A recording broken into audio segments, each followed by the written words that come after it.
While John Kerry was earning a Silver Star, a Bronze Star, and 3 Purple Hearts, I was being treated at Walter Reed Army Medical Center in Washington, D.C. I was 25 years old. My body was broken, and my faith was shattered. I remember one day, on leave from the hospital, a friend of mine was pushing me, and we were going around the city. I was in my new wheelchair. Right there in front of the White House, we hit a little bump and dumped me right on the street, right there on the curb. There were cigarette butts and trash around, and I remember trying to lift myself up out of the street. I was angry in those days at war, saddened that veterans were not getting good care, and frustrated that people in power were not listening. Those were difficult days for me, and they were difficult days for my country. But I ultimately realized that although I had lost a lot, I still had a lot left. That's the voice of a hero. That's the voice of a veteran. That's the voice of a patriot. That's the voice of Max Cleland. Max Cleland died this week at the age of 79 in the same place he was born, his beloved Atlanta, Georgia.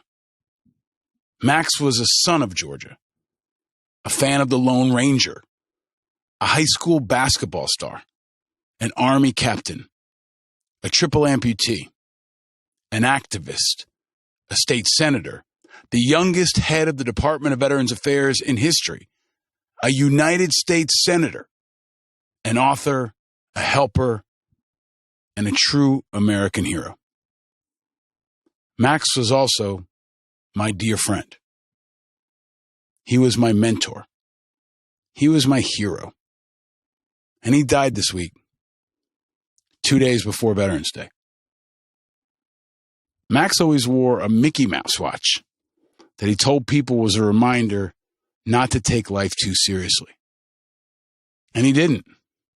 Max enjoyed life in a way that only someone who has been that close to death can. Max was 25 years old when a hand grenade in Vietnam shattered his body and forged his heart. The blast tore off Max's right arm and leg and blasted through his other leg. Shrapnel sliced his windpipe. His left leg was amputated, leaving him only with his left arm, but also with the heart of a lion. The pieces of his body that he lost that day only strengthened and lightened his heart. Max had a tortured recovery, but it left him, as he often used to like to say, quoting from Hemingway, stronger at the broken places. That's what Max was, stronger at the broken places, and stronger in all of America's broken places. He was the best of us, after facing down the worst of us, in Vietnam and in politics, but it never took his heart. And that's what I'll remember most about my friend Max, his heart. And this Veterans Day, man, my heart is heavy. And many hearts are heavy all across America. Max was vigilant, always speaking out for the little guy or gal, always speaking out for America, and especially always speaking out for his fellow veterans. And this Veterans Day, it's my obligation to echo all the things that Max spoke out for.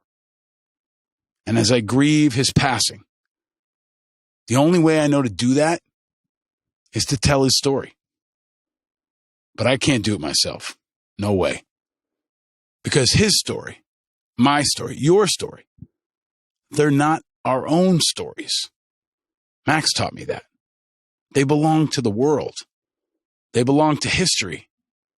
And they belong to America.